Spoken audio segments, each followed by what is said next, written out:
Hello बंधुरा আমি আজকে আবার একটা ব্লগ নিয়ে চলে এসেছি। তো আজকে আমি রান্না করব পেঁয়াজ রসুন দিয়ে সয়াবিন।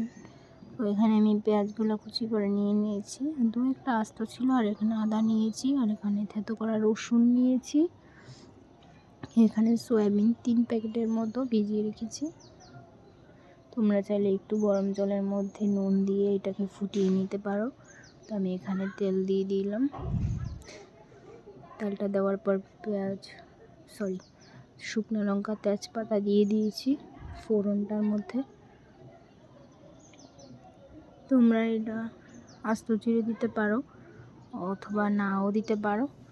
তো এখানে আমি দিইনি, এখানে আমি ডিরেক্টলি থেতো করার রসুনটা দিয়ে দিলাম তেলটার মধ্যে। আবার দেওয়ার পর এটা একটু ভাজা ভাজা হয়ে আসলে পেঁয়াজটা অ্যাড করব। একটা গন্ধ ছড়াবে, তখনই বুঝতে হবে যে রসুনটা হয়ে গেছে। আর বেশি ভাজা কালো কালো ব্রাউন কালার করতে হবে না, তাহলে পুড়ে যাবে। এখন আমি পেঁয়াজ কুচিটা দিয়ে দিলাম।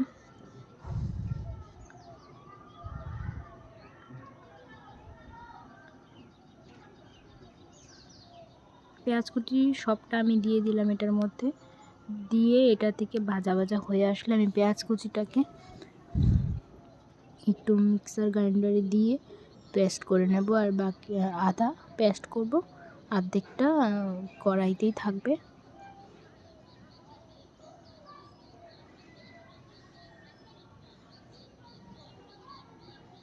তারপর একটু নুন দিয়ে দেব যাতে একটু মজে যায় পেঁয়াজগুলা।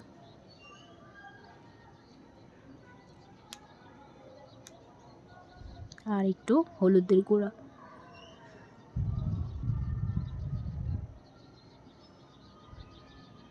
আমি এখান থেকে পেঁয়াজ ভাজা তুলে নিয়ে পেস্ট করার জন্য রেখে দিয়েছি। আর এখন আমি সব ভাজা হয়ে আসলে তারপর আমি দিয়ে দেব সয়াবিনগুলো, ভেজানো সয়াবিনগুলো।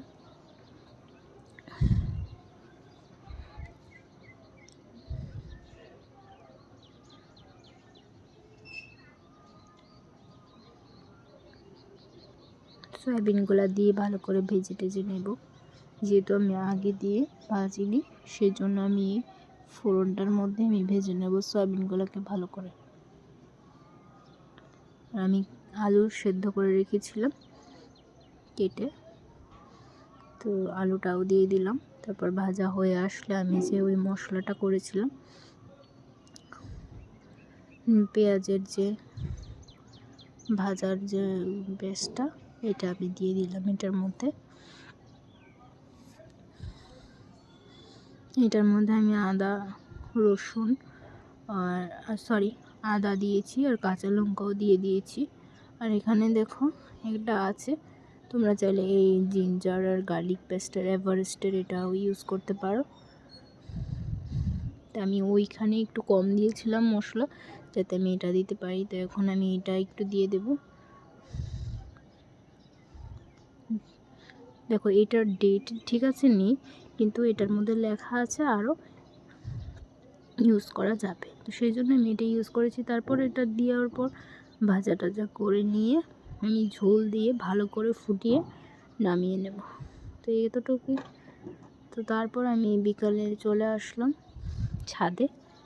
ছাদে এসে দেখি চন্দ্রমল্লিকা ফুলের গাছটাতে অনেকগুলো ফুল ধরে আছে। বেশ ভালোই লাগছিল দেখতে, সেই জন্য আমি একটু ফটোটা তুলে নিলাম। আর এখানে দেখো গাঁদা ফুলের, এটা আমাদের তিনতলাতে এটা গাছগুলা। নিচের ছাদেও আছে, দোতলার ছাদেও আছে অনেকগুলা গাঁদা ফুলের গাছ।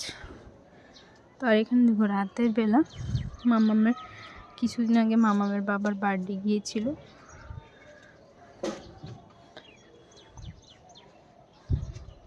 কিছুদিন না, মানে যেদিনটা এই যে ভিডিওটার 2 দিন আগেই গিয়েছিল।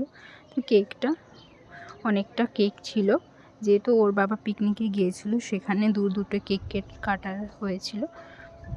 তো এখানে বাড়ির যে কেকটা ওইটা রয়েই গেছে, এত কেক খাওয়া যায় না, সেই জন্য মাম্মা বলছে যে ও বার্থডে কেকটা কেটে খাবে।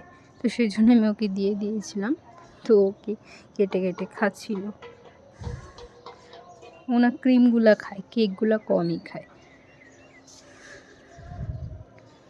তো আপনাদের বাড়িতে কার কার এরকম ক্রিম ভালোবাসে কিন্তু কেক খায় না, অবশ্যই জানাবেন। আর আজকের ভিডিওটা কেমন লাগলো অবশ্যই জানাবেন।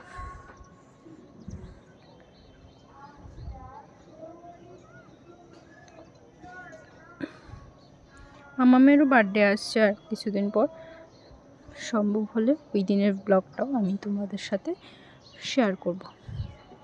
ঠিক আছে, আজকের জন্য এইটুকু। টাটা, দেখা হবে নেক্সট ব্লগে। আপনারা ভালো থাকবেন।